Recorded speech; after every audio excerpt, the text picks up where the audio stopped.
ನಾನು ಮಾಡಬೇಕಾಗಿದ್ದು cinema serial ತೆರೆ ಮೇಲೆ ಕಾಣಿಸ್ಕೋಬೇಕು, ಪೇಪರ್ಲಿ ಬರಬೇಕು ನನ್ನ ಫೋಟೋ ಅನ್ನೋ ಒಂದು ಗೀಳು ಜಾಸ್ತಿ. ಯಾಕಂದ್ರೆ ಬೆಂಗಳೂರು ಒಂಥರ ಸಮುದ್ರ, ಯಾರು ಬಂದ್ರೂ ಒಳಗಡೆ ಕರ್ಕೊಳ್ಳುತ್ತೆ. ಸೊ ಅದನ್ನು ಇದರಿಂದ ಬಿಡಿಸ್ಕೊಂಡು ಆಚೆ ಬರೋದು ಬಹಳ ಕಷ್ಟ. ಸೊ ಹೀಗೆ ಅಲ್ಲಿ ನನಗೆ ನಿರಾಯಾಸವಾಗಿ ಅಡ್ವಾನ್ಸ್ ಇಲ್ಲದೆ ಅಂಗಡಿ ಸಿಕ್ತು. ನಮ್ಮ ಗ್ಯಾರೇಜ್ ನಡೀತಾ ಇತ್ತು, ಚೆನ್ನಾಗಿ ವ್ಯಾಪಾರ ಆಗ್ತಾಯಿತ್ತು, ಒಳ್ಳೆ ಒಂದು ಲೈಫ್ ಸೆಟ್ಲ್ ಆಗೋ ಸ್ಟೇಜಿಗೆ ಬಂದಿತ್ತು. ಸೊ ಅಂಥ ಸಮಯದ ಯಾರೋ ನಮ್ಮ ಇನ್ನೊಬ್ಬರು ಅಲ್ಲಿ ನಮ್ಮ ಕಸ್ಟಮರ್ ಬಂದರು, ಗುರುರಾಜ್ ಅಂತ. ಅವ್ರ ಮುಖಾಂತರ ಸೀರಿಯಲ್ ಫೀಲ್ಡ್ಗೆ ಎಂಟ್ರಿ ಆದೆ.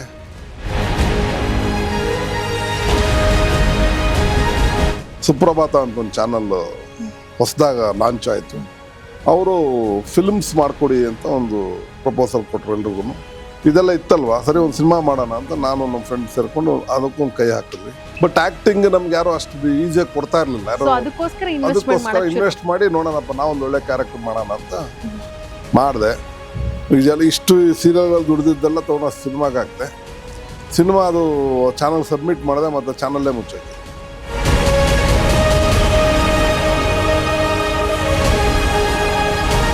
ಬಟ್ ಅದು ಹೋದ್ಮೇಲೆ ಸ್ವಲ್ಪ ಬೇಜಾರಾಗಿ ಒಂದು 2-3 ವರ್ಷ ನಾನು ಅದು ಕೈ ಹಾಕಕ್ಕೆ ಹೋಗಿಲ್ಲ, ಸುಮ್ಮನೆ ಆಗ್ಬಿಟ್ಟೆ. ಆ್ಯಕ್ಟಿಂಗು ಮಾಡೋಕ್ಕೆ ಹೋಗ್ತಾ ಇರಲಿಲ್ಲ. ಫಸ್ಟು ಚಾಮುಂಡಿ ಆಯಿತು, ಆಮೇಲೆ ಡಾನು, ಸಚ್ಚಿ, ಈ ಥರ 350 ಸಿನಿಮಾದಲ್ಲಿ ಸಾಯಿ ಪ್ರಕಾಶ್ ಸರ್ ಎಲ್ಲ ಪ್ರೊಡಕ್ಷನ್ ಅಲ್ಲೂ ಎಲ್ಲ ಡೈರೆಕ್ಷನ್ ಅಲ್ಲೂ ನಿಮ್ಮನ್ನು ನೋಡ್ಬೋದಿತ್ತು ನಾವು.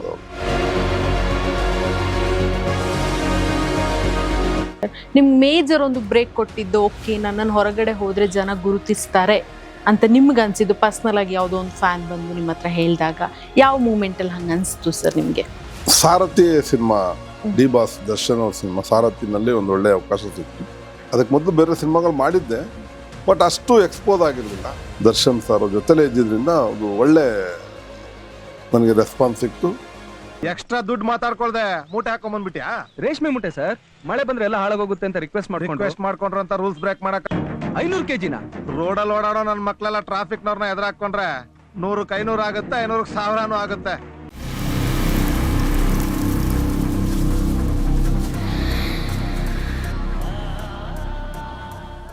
ಸರ್ ರಂಗಭೂಮಿಗೆ ಹೋಗ್ಬೇಕು ಅಂತ ಡಿಸೈಡ್ ಒಂದ್ ಕಡೆ ಎಲ್ಲೋ ಮಾಡಿದ್ರಿ. ಸೊ ಸಡನ್ ಆಗಿ ಹೈಯರ್ ಎಜುಕೇಶನ್ ಅನ್ನೋದು ಬೇಕು ಅಂತ ನಿಮ್ಗೆ ಅನ್ಸ್ತು. ಸೊ ಬ್ಯಾಂಗ್ಳೂರಿಗೆ ಮತ್ತೆ ಬಂದ್ರಿ, ಹೈಯರ್ ಎಜುಕೇಶನ್ ಕಂಟಿನ್ಯೂ ಮಾಡಿದ್ರಿ. ಸೊ ನಿಮ್ದೇ ಆದ ಒಂದು ಗ್ಯಾರೇಜ್ ಅನ್ನು ಮಾಡಿದ್ರಿ ಇಲ್ಲಿ. ಸೊ ಆಮೇಲೆ ಸಿನಿಮಾ ರಂಗಕ್ಕೆ ಹೇಗೆ ಲಿಂಕ್ ಸಿಕ್ತು ಸರ್ ನಿಮ್ಗೆ? ಮೇನ್ ಹೈಯರ್ ಎಜುಕೇಶನ್ ಅನ್ನೋದು ನೆಪ ಅಷ್ಟೇ.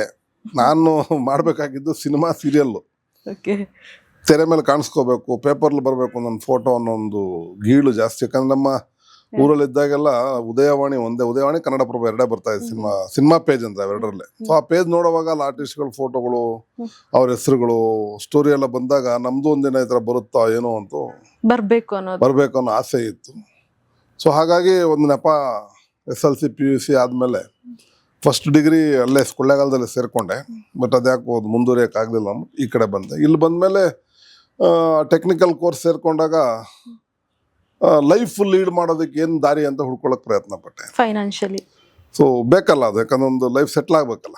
ಸೊ ಆವಾಗ ಟಚ್ ಬಿಟ್ಟದ್ದು, ನಾವು ಏನು ಹೋಪ್ ಇಟ್ಕೊಂಡ್ಬಂದಿದ್ನೋ ಅದು ಆಗಲಿಲ್ಲ. ಇಲ್ಲಿ ಬೆಂಗಳೂರು ಒಂಥರ ಸಮುದ್ರ, ಯಾರು ಬಂದ್ರೂ ಒಳಗಡೆ ಕರ್ಕೊಳ್ಳುತ್ತೆ. ಸೊ ಅದನ್ನು ಇದರಿಂದ ಬಿಡಿಸ್ಕೊಂಡು ಆಚೆ ಬರೋದು ಬಹಳ ಕಷ್ಟ. ಸೊ ಆ ಒಂದು ಜಂಜಾಟದಲ್ಲಿ ಗೊಂದಲ ಸಿಗಾಕೊಂಡು ನನ್ನ ಲೈಫ್ ಲೀಡ್ ಮಾಡೋಣ ಅಂದ್ಬಿಟ್ಟು ನನ್ನ ಕೋರ್ಸ್ ಮುಗಿದ ತಕ್ಷಣ ಗ್ಯಾರೇಜ್ ಓಪನ್ ಮಾಡಿದೆ, ಆಟೋಮೊಬೈಲ್ ಓಪನ್ ಮಾಡಿದೆ. ಸುಮಾರು ಒಂದು 15-16 ಜನ ಕೆಲಸ ಮಾಡ್ತಾಯಿದ್ರು ನನ್ನ ಹತ್ರ. ಆಟೋಮೊಬೈಲ್ ಸ್ಪೇರ್ ಪಾರ್ಟ್ಸ್ ಓಪನ್ ಮಾಡಿದೆ. ಹೀಗೆ ನನ್ನ ಬಿಸ್ನೆಸ್ ಡೆವಲಪ್ ಆಗ್ತಾ ಸೊ ನಿಮ್ಗೆ ಬಂಡವಾಳ ಅಂತ ಒಂದು ಬೇಕಿತ್ತಲ್ಲ ಸರ್ ಸ್ಟಾರ್ಟಿಂಗು? ಎಲ್ಲಿಂದ ಸರ್? ಮನೆಯಿಂದ ಸ್ವಲ್ಪ. ನಾನು ಅದಕ್ಕೆ ಅಷ್ಟೊಂದು ಗ್ಯಾರೇಜಿಗೆ ಅಷ್ಟೊಂದು ಬಂಡವಾಳ ಬೇಕಿರಲಿಲ್ಲ ನನಗೆ. ಕಾರಣ ನಾನು ಒಂದು ಟೆಕ್ನಿಕಲ್ ಕೋರ್ಸ್ ಮಾಡೋ ಸಮಯದಲ್ಲೇ ಒಂದು ಇದನ್ನ ಕಲ್ತಿದ್ದೇನೆ, ಟೈಪಿಸ್ಟ್. ಇವಾಗೆಲ್ಲ ಕಂಪ್ಯೂಟರ್ಸ್ ಅಂತಾರಲ್ಲ, ಆಗ SLC ಆಗಿದ ತಕ್ಷಣ ಟೈಪಿಂಗ್ ಸೇರೋರು ಎಲ್ರು. ಬೆಳಿಗ್ಗೆ ಸಂಜೆ ಹುಡುಗರು ನೋಡಿರ್ಬೋದು ನೀವು, ಟೈಪ್ ರೈಟಿಂಗ್ ಕ್ಲಾಸ್ಗಳಿಗೆ ಹೋಗ್ತಾ ಇದ್ರು. ಅಲ್ಲಿ ನಾನು 2 ಪ್ರೊಫಿಷಿಯನ್ಸಿ ಮಾಡ್ಕೊಂಡೆ, English and Kannada. English senior ಆದಮೇಲೆ ಕನ್ನಡ ಸೀನಿಯರ್ ಆದಮೇಲೆ 2ಕ್ಕೂ ಪ್ರೊಫಿಷಿಯನ್ಸಿ ಅಂತ ಬರುತ್ತೆ, ಅದು 1 year ಕೋರ್ಸು. ಸೊ ಅದು ಮಾಡಿದಾಗ ನನಗೆ ಅಲ್ಲಿ ಅದೇ ಇನ್ಸ್ಟಿಟ್ಯೂಟಲ್ಲಿ ಇನ್ಸ್ಟ್ರಕ್ಟರ್ ಆಗಿ ಸೇರಿಕೊಂಡೆ. ಟೈಪಿಂಗ್ ಎಲ್ಲಿ ಕಲಿತಾ ಇದ್ನೋ ಅಲ್ಲೇ ಇನ್ಸ್ಟೆಂಟ್ ಆಗಿ ಸೇರ್ಕೊಂಡೆ, ಅಲ್ಲಿ ಸ್ವಲ್ಪ ಅಮೌಂಟ್ ಬರ್ತಾ ಇತ್ತು.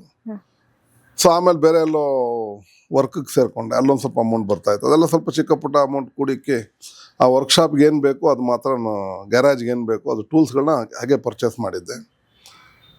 ಮತ್ತು ಜಾಗ ನಮ್ಮ ಅಕ್ಕ ಅವರ ಅತ್ತಿಗೆ ಒಬ್ರಿದ್ದು, ಅತ್ತಿಗೆ ಅವ್ರ ಯಜಮಾನ್ರದ್ದು ಒಂದು ಜಾಗ ಇತ್ತು ಅಲ್ಲಿ ಯಶವಂತಪುರದಲ್ಲಿ, ಪ್ರಕಾಶ್ ರೆಡ್ಡಿ ಅಂತ HMR ಫ್ಯಾಮಿಲಿಯವರು.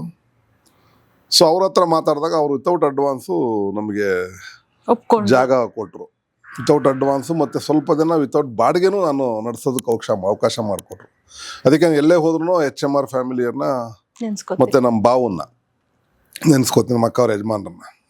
ಬಿಕಾಸ್ ಅವರು ಅವತ್ತು ನಾವು ಬೆಂಗಳೂರು ನೆಲೆ ನಿಲ್ಲೋದಕ್ಕೆ ಅವರಿಬ್ಬರು ಪ್ರಮುಖ ಕಾರಣ.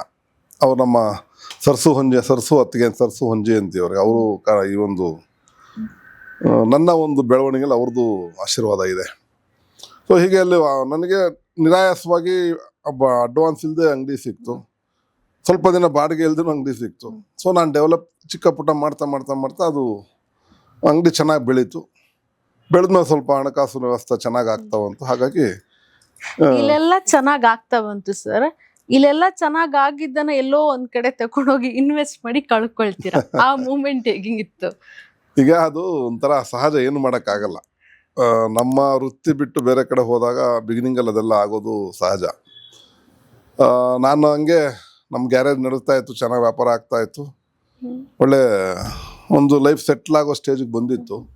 ಸೊ ಅಂಥ ಸಮಯದ ಯಾರೋ ಇನ್ನೊಬ್ರು ಅಲ್ಲಿ ನಮ್ಮ ಕಸ್ಟಮರ್ ಬಂದರು, ಗುರುರಾಜ್ ಅಂತ. ಅವ್ರದ್ದು ಒಂದು 2 ವೀಲರ್ ಇತ್ತು, ಅದು ರಿಪೇರಿ ಮಾಡ್ಸಕ್ಕೆ ಬಂದರು. ಅವ್ರ ಮುಖಾಂತರ ಸೀರಿಯಲ್ ಫೀಲ್ಡ್ಗೆ ಎಂಟ್ರಿ ಆದೆ. ಆಮೇಲೆ ಅದು ಅವರು ಶ್ರೀನಿವಾಸ್ ಕೌಶಿಕ್ ಅಂತ ಒಬ್ರು ಡೈರೆಕ್ಟ್ರು. ಸರ್ ಮೊದ್ಲು ಸೀರಿಯಲ್ ಅಲ್ಲಿ ಬಣ್ಣ ಹಚ್ಚಿದ್ದು ಯಾವ ಪಾತ್ರಕ್ಕೆ? ಅದೇ ಹೇಳ್ತಾ ಇದ್ದೆ, ಮಂಜು ಕರಗಿತ್ತು ಅಂತ ಒಂದು ಸೀರಿಯಲ್ ಓಕೆ. DD9 ಬರ್ತಾ ಇತ್ತು. DD9 ಅವಾಗ 3 ಎಪಿಸೋಡು 6 ಎಪಿಸೋಡ್ ಶಾರ್ಟ್ ಸ್ಟೋರೀಸ್ ಕೊಡ್ತಾ ಇದ್ರು. ಸೊ ಆ ಟೈಮಲ್ಲಿ ನಮ್ಮ ಶ್ರೀನಿವಾಸ್ ಕೌಶಿಕ್ ಅಂತ ಡೈರೆಕ್ಟ್ ಅವ್ರಿಗೆ ಪರಿಚಯ ಮಾಡಿಸಿದ್ರು, ಗುರುರಾಜ್ ಅಂತ. ಸೊ ಅವ್ರು ಹೋಗಿದ ತಕ್ಷಣ ಇನ್ಸ್ಪೆಕ್ಟರ್ ಒಂದು ರೋಲ್ ಇದೆ ಮಾಡಿ ಅಂದರು. ಅದನ್ನು ಮಾಡಿದೆ, ಓಕೆ ಅನ್ನಿಸ್ತು. ಸೊ ಹಾಗೆ ಕಂಟಿನ್ಯೂ ಆಯಿತು. ಹಾಗೆ ಒಂದು 2-3 ಶಾರ್ಟ್ ಸ್ಟೋರೀಸ್ ಮಾಡಿದ್ವಿ. ಆಮೇಲೆ ಸ್ವಲ್ಪ ದುಡ್ಡು ಕಾಸಿತ್ತಲ್ಲ, ನಮ್ಮ ಫ್ರೆಂಡ್ ಅವರೇ ಯಾಕೆ ನೀವು ಒಂದು ಸೀರಿಯಲ್ ಮಾಡಬಾರ್ದು ಅಂದರು. ಆಯಿತು, ನಾನು ಒಂದು 3 ಎಪಿಸೋಡು 4 ಬಂಚ್ ಮಾಡಿದೆ. ಸೊ ಅದರಲ್ಲಿ ಒಂದು ಸ್ವಲ್ಪ ಅಮೌಂಟ್ ಬಂತು. ಮೊದಲು ಒಂದು ಎಪಿಸೋಡ್ಗೆ 16,000 ರೂಪಾಯಿ ಕೊಡೋರು. 16. ಆಮೇಲೆ ಅದು 36,000 ಆಗೋಯ್ತು. ಸೊ ಸ್ವಲ್ಪ ಅಮೌಂಟ್ ಬಂತು, ಒಂದು ಸ್ವಲ್ಪ ಶೇಖರಣೆ ಮಾಡ್ಕೊಂಡಿದ್ದೆ. ಆಮೇಲೆ ಒಂದು ಸುಪ್ರಭಾತ ಅಂತ ಒಂದು ಚಾನಲ್ ಹೊಸದಾಗ ಲಾಂಚ್ ಆಯಿತು. ಅವರು ಫಿಲ್ಮ್ಸ್ ಮಾಡಿಕೊಡಿ ಅಂತ ಒಂದು ಪ್ರಪೋಸಲ್ ಕೊಟ್ಟರು ಎಲ್ರಿಗೂ. ಸೊ ಆ್ಯಸ್ ಇಟ್ ಈಸ್ ನಾನು ಇದೆಲ್ಲ ಇತ್ತಲ್ವಾ, ಸರಿ ಒಂದು ಸಿನಿಮಾ ಮಾಡೋಣ ಅಂತ ನಾನು ನಮ್ಮ ಫ್ರೆಂಡ್ ಸೇರ್ಕೊಂಡು ಅದಕ್ಕೊಂದು ಕೈ ಹಾಕಿದ್ವಿ.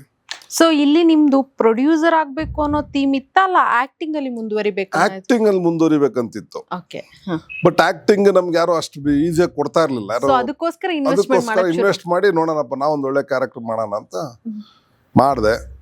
ಈಗೆಲ್ಲ ಇಷ್ಟು ಸೀರಿಯಲ್ಗಳು ದುಡ್ದಿದ್ದೆಲ್ಲ ತೊಗೊಂಡು ಸಿನಿಮಾಗೆ ಹಾಕ್ದೆ. ಸಿನಿಮಾ ಅದು ಚಾನಲ್ ಸಬ್ಮಿಟ್ ಮಾಡಿದೆ, ಮತ್ತು ಚಾನಲ್ಲೇ ಮುಚ್ಚೋಯ್ತದು. ಅದು ಕ್ಯಾಸೆಟ್ ವಾಪಸ್ ಬರಲಿಲ್ಲ. ಸೊ ಅಮೌಂಟು ಹೋಯ್ತದು. ಯಾವುದೇ ತರ ಅಗ್ರಿಮೆಂಟ್ ಇರಲಿಲ್ಲ ನಿಮ್ಮ? ಬರೀ ಬಾಯ್ ಮಾತು, ಅವಾಗೆಲ್ಲ ಅಗ್ರಿಮೆಂಟ್ ಏನಾಗಿರ್ಲಿಲ್ಲ. ಸರಿ ಇನ್ನೇನು ಮಾಡೋದು, ನಾವು ಅದೃಷ್ಟ ಎಷ್ಟೇ ಅಂದ್ಬಿಟ್ಟು ಒಂದು 2 ಎಷ್ಟು ಕಳ್ಕೊಂಡ್ರಿ ಸರ್ ಅಂದಾಜು? ಆಯ್ತು, ಆ ಕಾಲದಲ್ಲೇ ಒಂದು 6-7 ಲಕ್ಷ ರೂಪಾಯಿ ಆಯ್ತದ ಅವಾಗ. ಸೊ ಇರ್ಲಿ, ಅವೆಲ್ಲ ಏನ್ ಮಾಡೋಕ್ಕಾಗಲ್ಲ.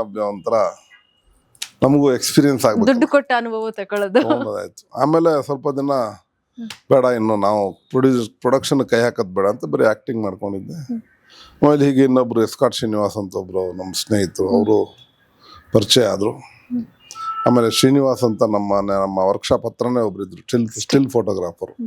ಅವರು ಪಾಪ ತೀರ್ಕೊಂಡ್ರು, ಏನೋ ಆಕ್ಸಿಡೆಂಟ್ ಆಗಿ ಬ್ರೈನ್ ಕ್ಲಾಟ್ ಆಗಿ ತೀರ್ಕೊಂಡ್ರು ಅವರು.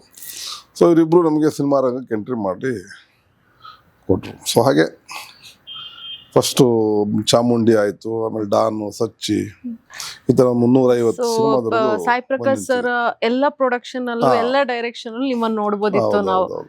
ಸೊ ನಿಮ್ಗೆ ಅವಾಗ ತಲೆಯಲ್ಲಿ ನಾನೊಬ್ಬ ಹೀರೋ ಆಗಿ ಮಿಂಚ್ಬೇಕು ಅನ್ನೋದು ಇರ್ಲಿಲ್ವಾ ಸರ್? ಸಹಜವಾಗಿ ಯಾರಿಗಿರಲ್ಲ, 100% ಎಲ್ರಿಗೂ ಇರುತ್ತೆ. ಬಟ್ ಹೀರೋ ಆಗ್ಬೇಕಂದ್ರೆ ಅದರದೇ ಆದೊಂದು ಕೆಲವು ಮಾನದಂಡಗಳಿರ್ತವೆ. ಪರ್ಸನಾಲಿಟಿ ಎಲ್ಲ ಇತ್ತಲ್ಲ, ಅದೆಲ್ಲ ಇದೆ. ಬಟ್ ಮೇನ್ ಫೈನಾನ್ಷಿಯಲ್ ಸಪೋರ್ಟ್ ಬೇಕಿತ್ತು, ಬ್ಯಾಕ್ ಗ್ರೌಂಡ್ ಬೇಕಿತ್ತು, ಮತ್ತು ಗಾಡ್ ಫಾದರ್ ಬೇಕಿತ್ತು. ಯಾರು ಹಾಗೆ ಬಂದಿದ ತಕ್ಷಣ ಹೀರೋ ಕೊಟ್ಬಿಡಲ್ಲ. ಅದಕ್ಕೆ ನಾವೇನೋ ಇನ್ವೆಸ್ಟ್ ಮಾಡಬೇಕಾಗಿತ್ತು, ಅಥವಾ ನಮ್ಮಲ್ಲಿ ಎಕ್ಸ್ಟ್ರಾರ್ಡಿನರಿ ಟ್ಯಾಲೆಂಟ್ ಇರಬೇಕಾಗಿತ್ತು, ಇಲ್ಲ ಗಾಡ್ ಫಾದರ್ ಇರಬೇಕಿತ್ತು. ಸೊ ಈ ಟ್ಯಾಲೆಂಟ್ ಇದ್ದರೂ ಕೂಡ ಗಾಡ್ ಫಾದರ್ ಇರಲಿಲ್ಲ. ಹಾಗಾಗಿ ನಮಗೆ ಆಗ ಅಂಥ ಅವಕಾಶಗಳು ಬಹಳ ಕಡಿಮೆ ಆಯಿತು. ನಮ್ಗೆ ಆ ಥರದ್ದು ಪ್ರಯತ್ನ ಸೊ ಆ ಪಡೋಕ್ಕಾಗಲಿಲ್ಲ. 7 ಲಕ್ಷ ಕಳ್ಕೊಂಡ್ರಲ್ಲ ಸರ್, ಅದ್ರಲ್ಲಿ ಲೀಡ್ ಹೀರೋ ಆಗಿ ನೀವು ಅದನ್ನ ಮಾಡಿ ನಾನು ಲೀಡ್ ಮಾಡಿದ್ದೆ ಅದರಲ್ಲಿ. ಹೌದಾ? Okay okay. ಅದು ಲೀಡ್ ಮಾಡಿದ್ದೆ. ಬಟ್ ಅದೇನಾದ್ರು ರಿಲೀಸ್ ಆಗಿದ್ರೆ ಅಥವಾ ಚಾನಲಲ್ಲಿ ಟೆಲಿಕಾಸ್ಟ್ ಮಾಡಿದರೆ ಅವಾಗ ಸ್ವಲ್ಪ ನಮ್ಗೆ ಹೆಸರು ಬಂದು ಏನಾರು ಅವಕಾಶ ಸಿಗೋದೋ ಏನೋ ಗೊತ್ತಿಲ್ಲ.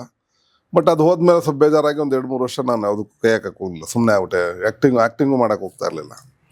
ಬಾಡಪ್ಪ ಸಾಕು ನಮ್ದು ರಂಗಭೂಮಿ ಸರ್ ರಂಗವು ನಡೀತಾ ಇತ್ತು ಅವಾಗ. ನಡೀತಾ ಇತ್ತು, ಡ್ರಾಮಾಗಳು ಅದನ್ನ ಬಿಡ್ಲಿಲ್ಲ. ಬಿಟ್ಟಿಲ್ಲ. ಸರ್ ರಂಗಭೂಮಿ ಅನ್ನೋದು ಒಬ್ಬ ಆಕ್ಟರ್ಗೆ ಮಸ್ಟ್ ಈಗಲೂ. ಒಬ್ಬ ಪ್ರೊಫೆಷನಲ್ ಆರ್ಟಿಸ್ಟ್ ಆಗ್ಬೇಕಂದ್ರೆ ಅದು ಮಸ್ಟ್ ಅಂತ ನಾನು ಭಾವಿಸ್ತೀನಿ. ಬಟ್ ಎಲ್ಲೋ ಒಂದ್ ಕಡೆ ಒಪಿನಿಯನ್ ಇದೆ ಸರ್, ರಂಗಭೂಮಿಯ ಆರ್ಟಿಸ್ಟ್ಗಳು ಎಲ್ಲಾ ಜಾನರಿಗೆ ಒಗ್ಗಿಕೊಳ್ಳಕ್ ಆಗಲ್ಲ. ಯಾಕಂತಂದ್ರೆ ಸ್ಟೇಜ್ ಪ್ರೋಗ್ರಾಮ್ಗಳಲ್ಲಿ ಓವರ್ ಎಕ್ಸೈಟ್ಮೆಂಟ್ ಇಂದ ಕೆಲವೊಂದು ಡೈಲಾಗ್ಗಳು ಫ್ಲೋ ಅಲ್ಲಿ ಹೇಳ್ಬೇಕಾಗತ್ತೆ. ಸೊ ಆಕ್ಟಿಂಗ್ ಅಂತ ಬಂದಾಗ, ಸೀರಿಯಲ್ ಮೂವಿ ಅಂತ ಬಂದಾಗ ಸೆಟಲ್ಡ್ ಆಕ್ಟಿಂಗ್ ಬೇಕಾಗುತ್ತೆ. ಸೊ ಇದೆರಡನ್ನು ರಂಗಭೂಮಿ ಕಲಾವಿದ ಹೆಂಗ್ ಬ್ಯಾಲೆನ್ಸ್ ಮಾಡ್ಬೋದು ಸರ್ ನಿಮ್ ಪ್ರಕಾರ? ಡಾಕ್ಟರ್ ರಾಜ್ಕುಮಾರ್ ಅವರಿಂದ ಬಂದಿದ್ದು, ಹ್ಮ್. ಅವರಿಂದ ಬಂದ್ರು ರಂಗಭೂಮಿ ಸರ್. ಅವ್ರಿಗಿನ್ನ ಅಭಿನಯ ಮಾಡೋರು ಇದಾರೆ ಯಾವತ್ತಾರು ಇಂಡಿಯಾದಲ್ಲಿ ತಗೊಳ್ಳಿ ಇದಾರ?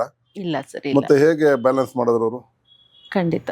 ಅಂತ ಪೌರಾಣಿಕ ಮಾಡಿದ್ರು, ಈ ಕಡೆ ನಿಮ್ಮ ಒಡ ಹುಟ್ಟಿದವರು ತರ ಒಂದು ಫ್ಯಾಮಿಲಿ ಕ್ಯಾರೆಕ್ಟರ್ ಮಾಡಿದ್ರು, ತ್ರಿಮೂರ್ತಿಯಲ್ಲಿ ಮಾಡಿದ್ರು, CID ನಾಟ್ನಲ್ಲಿ ಇಂಗ್ಲಿಷ್ ದೀರ್ಘವಾಗಿ ಹೊಡೆದ್ರು. ಅವೆಲ್ಲ ಹೆಂಗ್ ಬರುತ್ತೆ ಸರ್ ನಿಮ್ಗೆ ಈಗ? ನಿಮ್ಗೆ ಫೌಂಡೇಶನ್ ಗಟ್ಟಿ ಇದ್ರೇನೆ ಹೆಂಗ್ ಬೇಕಾ ನೀವು ಕನ್ಸ್ಟ್ರಕ್ಷನ್ ಮಾಡ್ಬೋದು. ನೀವು ಫೌಂಡೇಶನ್ ಇಲ್ಲ ಅಂದ್ರೆ, ನೀವು ಫೌಂಡೇಶನ್ ಗಟ್ಟಿ ಮಾಡ್ಕೊಳ್ಳದೆ ನಾನು ಮೇಲ್ಗಡೆ 10 ಫ್ಲೋರ್ ಕಟ್ಬಿಡ್ತೀನಿ, ಡಿಸೈನ್ ಮಾಡ್ತೀನಿ, ಏನು ನಡೆಯಲ್ಲ. ಫೌಂಡೇಶನ್ ಗಟ್ಟಿ ಇದ್ರೆ ಮೇಲ್ಗಡೆ ಏನು ಬೇಕಾದ್ರೂ ಮಾಡ್ಕೋಬೋದು, ಆಮೇಲೆ ಅದು ಚೇಂಜ್ ಮಾಡ್ಕೋಬೋದು. ಎಷ್ಟು ಜನ ರಂಗಭೂಮಿ ಕಲಾವಿದ್ರಿಲ್ಲ ಇವಾಗ? ನಿಮ್ಗೆ ಕಷ್ಟ ಆಗಿಲ್ವಾ ಸರ್ ಸ್ಟಾರ್ಟಿಂಗ್ ರಂಗಭೂಮಿಯಿಂದ ಇಮಿಡಿಯೇಟ್ಲಿ ಸೀರಿಯಲ್ ಅಲ್ಲಿ ಆಕ್ಟಿಂಗ್ ಮಾಡಿ? ಏನಾಗಿಲ್ಲ, ನಾರ್ಮಲ್ ಆಯ್ತು. ನಾರ್ಮಲ್ ಆಯ್ತು, ಇಂಥ ಕಷ್ಟ ಏನಾಗಲ್ಲ. ಕಲಾವಿದರಿಗೆ ರಂಗಭೂಮಿ ಕಲ್ಸ್ಕೊಡೋದೇ ಅದನ್ನ. ನೀನು ಯಾವುದೇ ಕಂಡೀಷನ್ ಇದ್ರು ಎಂಥದೇ ಪಾತ್ರ ಕೊಟ್ಟು ನಿರ್ವಹಣೆ ಮಾಡಬೇಕು ಅನ್ನೋದನ್ನೇ ಕಲ್ಸ್ಕೊಡೋದಲ್ಲಿ. ಓಕೆ. ನಿಮ್ಮ ಭಾಷೆ ಒಂದು ಸ್ಪಷ್ಟತೆ ಇದ್ದರೆ ನೀವು ಎಂಥ ಪಾತ್ರ ಬೇಕಾದ್ರೂ ಮಾಡ್ಬೋದು. ಎಷ್ಟು ಜನ ಇಲ್ಲ ರಂಗಭೂಮಿ ಡಾಕ್ಟರ್ ರಾಜ್ಕುಮಾರ್ ಅವರು, ನಮ್ಮ ವಿಷ್ಣುವರ್ಧನ್, ಅಂಬರೀಷ್ ಅವರು ರಂಗಭೂಮಿ ಮಾಡ್ತಾಯಿದ್ರು, ಹೌದು. ರಂಗಾಯಣ ರಘು ಮಾಡ್ತಾ ಇದ್ದಾರೆ. ಎಷ್ಟು ಜನ ಇಲ್ಲ ಅಂತ ಕಲಾವಿದರು. ಇತ್ತೀಚಿನ ದಿನಗಳಲ್ಲಿ ಅದು ಕಾಣ್ತಾ ನೀನಾಸಂ ಇಲ್ಲ ಅಷ್ಟೇ. ಅಶ್ವಥ್ ಅಲ್ಲಿಂದಾನೆ, ಹೌದು. ಅಚ್ಯುತರಾವ್ ಅಲ್ಲಿಂದಾನೆ. ಎಷ್ಟು ಜನ ಬೇಕು ನಿಮ್ಗೆ? ಅಯೋಗ್ಯ ಯಾರು ಅವ್ರ ಹೆಸರು? ಸತೀಶ್ ಅವರು. ಸತೀಶ್, ನೀನಾಸಂ ಸತೀಶ್ ಅವರು, ಹೌದು. ಅಂಥವ್ರೆಲ್ಲ ಅಲ್ಲಿಂದಾನೆ ಬಂದಿರೋರು. ಹೌದು. ಹಾಗಾಗಿ ಅವ್ರಿಗೆಲ್ಲ ಈ ಸೆಟಲ್ಡ್ ಎಲ್ಲ ಏನಿಲ್ಲ.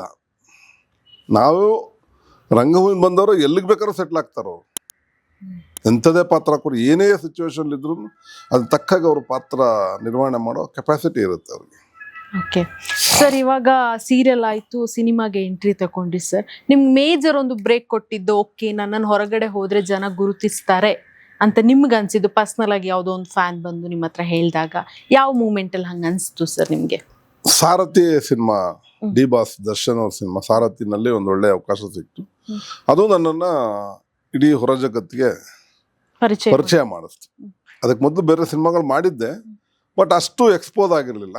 ಸಾರಥಿ ಸಿನಿಮಾ ಒಂದು ಟ್ರಾಫಿಕ್ ಇನ್ಸ್ಪೆಕ್ಟ್ರು ಮತ್ತು ರೈತ ದರ್ಶನ್ ಸರ್ ಜೊತೆಲೇ ಇದ್ದಿದ್ದರಿಂದ ಅದು ಒಳ್ಳೆ ನನಗೆ ರೆಸ್ಪಾನ್ಸ್ ಸಿಕ್ತು. ಎಕ್ಸ್ಪೋಸ್ ಆದೆ ನಾನು. ಎಲ್ಲೇ ಹೋದ್ರೂ ಅದನ್ನು ಉದಾಹರಣೆ ಕೊಟ್ಬಿಟ್ಟೆ ಮಾತಾಡ್ತಾರೆ. ಆ ಥರ ಒಂದು ನನಗೆ ಸಾರಥಿ ಸಿನಿಮಾ ಒಳ್ಳೆ ಬ್ರೇಕ್ ಕೊಡ್ತು. ಸರ್ ಜಾಸ್ತಿ ನೀವು ವಿಲನ್ ಶೇಡ್ ಲೈಕ್ ಮಾಡ್ತೀರಾ ಅಲ್ಲ ನಾರ್ಮಲ್ ಪಾತ್ರಗಳನ್ನ ಲೈಕ್ ಮಾಡ್ತೀರಾ? ಯಾಕಂದ್ರೆ ಜಾಸ್ತಿಯಾಗಿ ನಾವು ಇನ್ಸ್ಪೆಕ್ಟರ್ ರೋಲ್ ಬಿಟ್ರೆ ವಿಲನ್ ಶೇಡ್ ಅಲ್ಲಿ ಜಾಸ್ತಿಯಾಗಿ ನಾವು ನೋಡಿದೀವಿ. ಸೊ ಯಾವ್ದು ನಿಮ್ಗೆ ಒಂದ್ ಸ್ವಲ್ಪ ಕಂಫರ್ಟೇಬಲ್ ಅಂತಂದ್ರೆ? ಎರಡೂ ಕಂಫರ್ಟಬಲ್ ನಮಗೆ. ಇಷ್ಟ ಅಂದ್ರೆ ಇಷ್ಟ ಇನ್ಸ್ಪೆಕ್ಟರ್. ಸೊ ಸರ್ ಆರ್ಟಿಸ್ಟ್ ಆಗಿಲ್ಲ ಅಂತಿದ್ರೆ ನಾವ್ ಇನ್ಸ್ಪೆಕ್ಟರ್ ಆಗಿ ನೋಡಬಹುದು. ಖಂಡಿತ ನೋಡ್ಬೋದಾಗಿತ್ತು. ಸಾಯಿ ಪ್ರಕಾಶ್ ಅವ್ರ ಬಗ್ಗೆ ಹೇಳ್ಬೇಕಂದ್ರೆ ಅವರು ಅಂತ ಲೆಜೆಂಡರಿ ಡೈರೆಕ್ಟ್ರು. ಇದುವರೆಗೂ ನಮ್ಮ ಚಿತ್ರರಂಗದಲ್ಲಿ 105 ಚಿತ್ರಗಳ ನಿರ್ದೇಶನ ಮಾಡಿರೋರು ಏಕೈಕ ಡೈರೆಕ್ಟ್ರು. ಅಂಥ ಡೈರೆಕ್ಟರ್ ಜೊತೆ ಮಾಡಿದ್ದು ನಮಗೂ ಒಂಥರ ಹೆಮ್ಮೆ ಇದೆ. ಬಟ್ ಅಷ್ಟು 105 ಸಿನಿಮಾ ಮಾಡಿದ್ರು ಕೂಡ ಅವರು ಯಾವುದೂ ತಲೆ ಮೇಲೆ ಹೊತ್ಕೊಂಡಿಲ್ಲ. ಅವ್ರು ಇಲ್ಲೂ ಬಹಳ ಹಂಬಲ್ ಆಗಿರ್ತಾರೆ. ಸೊ ವಿಷ್ಣು ಸರ್ ಮತ್ತೆ ನಿಮ್ಮ ಒಡನಾಟ ಅಂತ ಬಂದಾಗ ಅವ್ರ ಜೊತೆ ಅಭಿನಯಿಸಿದ್ದು ಒಂದು ರೆಕಾರ್ಡ್ಸಲ್ಲಿ ಅದು ಒಂದು ಗರಿ ಅಂತ ಹೇಳ್ಬೋದು. ಊರಿಗೆ ಒಬ್ಬನೇ ಈ ಸಿಂಹ ಅಂತ ಬರೆದೇ ಬಿಟ್ಟ ಆ ಬ್ರಹ್ಮ. ಇನ್ನು ಅಣ್ಣವರನ್ನ ನೀವು ತುಂಬಾ ಹತ್ರದಿಂದ ನೋಡಿದ್ದೀರಿ. ಅಣ್ಣವರ ಎಂಡ್ ಮೂಮೆಂಟ್ ಅಲ್ಲಿ ಅದನ್ನ ಕಣ್ಣಾರೆ ಕಂಡ ವ್ಯಕ್ತಿ ಅಂತಿದ್ರೆ ಅದರಲ್ಲಿ ನೀವು ಒಬ್ರು. ಸೊ ಆ ಟೈಮಲ್ಲಿ ಹೆಂಗಿತ್ತು ಸರ್ ಪರಿಸ್ಥಿತಿ? ಅಷ್ಟು ಕ್ರಿಟಿಕಲ್ ಯಾಕೆ ಆಯ್ತು ಆ ಟೈಮಲ್ಲಿ? ಅಭಿಮಾನದ ಹೊಳೆ ಹರಿದ್ರೆ ಹೆಂಗಾಗತ್ತೆ, ಆ ಅಭಿಮಾನದ ಹೊಳೆಯಿಂದ ಅಷ್ಟೆಲ್ಲ ಅನಾಹುತಗಳಾಯಿತು. ಪೊಲೀಸವ್ರಿಗೂ ಸಡನ್ ಆಗಿ ಆಗಿದ್ದರಿಂದ ಅದನ್ನ ಕಂಟ್ರೋಲ್ ತಗೊಳಕ್ಕಾಗಲಿಲ್ಲ.